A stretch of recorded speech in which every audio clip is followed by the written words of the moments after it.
Let's begin by making sure the video timeline is visible by choosing Window, Timeline. Next, we want to add media by choosing from the Video Clip pull-down menu. You can add both still images and video if you wish. Here I'm adding some .mov, JPEG, and .psd files. Files come in sequentially in the timeline, in the order that you selected them, as you can see here. They can be rearranged as needed at any time. Here, I'm scrolling through the clip with the CTI, current time indicator, otherwise known as the Playhead.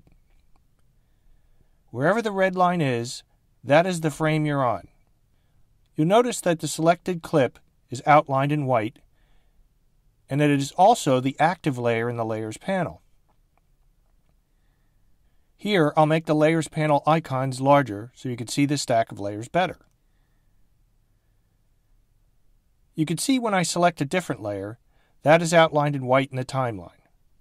But I don't see what's in the layer yet because the Playhead is not positioned over that layer. When I move it to that point, we see what's in there. It's a still image, indicated by the purple color. I'm going to scale up the image by using Free Transform, Command T. I'm holding down the Shift key and dragging from the corner. This keeps the proportions, aspect ratio, of the image consistent. Once I've scaled it properly, I commit the change by clicking the check mark at the top of the toolbar options here. I could also have pressed the Return key to do the same thing. Next, I clicked on the topmost layer, which has type on a transparent background. I want to position this on top of the background image we scaled previously. So I'm going to make a new video group from clips by selecting that option here. Next, I'll drag that type file on top of the background layer. Since it's on a transparent background, it shows the brown mottled background below it in the video groups and layer stack when I move the Playhead. If I wanted to have the type move or zoom, I click on the small triangle at the right of the video group. Here, when I do this on a video clip, I have different options, such as speed and duration, which can be adjusted by sliders. Once the speed or duration is changed, I can adjust the clip length by dragging it from the right-hand side here. Now you can see it's longer and slower. I'll now go to the first video clip and scale it to fit using Free Transform. Note that it is now turned into a smart object, and the clip now appears as purple rather than blue. A smart object refers to the original clip, but does not permanently alter it, so it is a non-destructive edit. Here I've made a cut and trimmed the clip. Note when I play it back, a green line is forming above the clips in the timeline.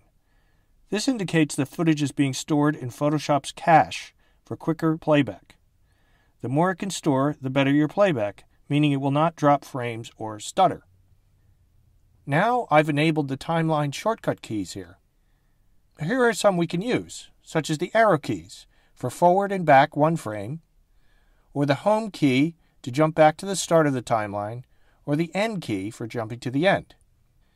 Here I'm going to trim the second clip down a bit shorter. Since this shortens the entire video as well, I need to move the type layer back into position above the background at the end of the video. Next, I'll apply a zoom to the type layer.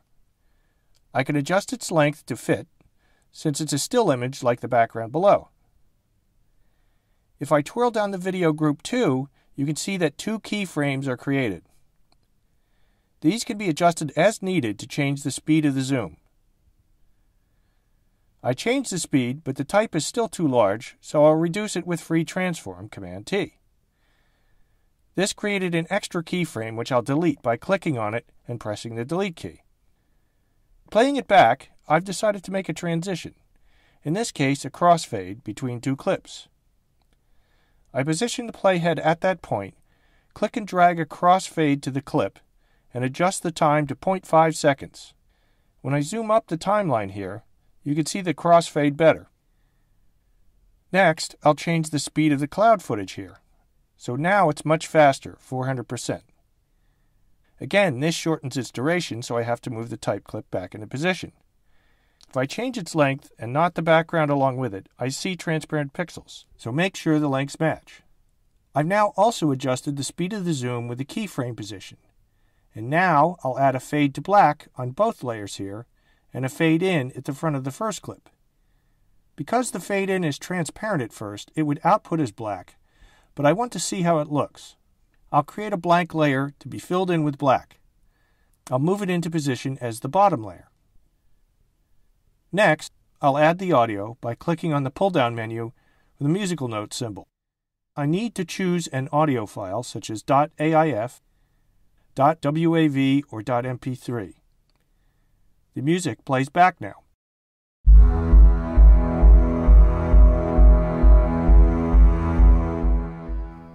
I can adjust its length the same way as a video clip or still image.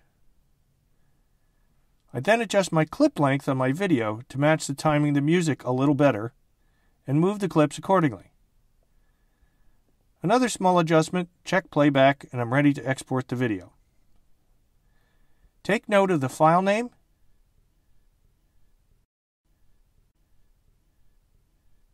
folder, destination, frame rate, and then render. It may take a few moments, but once it's done, you can open it in Photoshop to check your result. I also saved the master Photoshop file you created. Note when you play it back, it's all one video layer with sound. You can still trim it as desired in the timeline if you wish.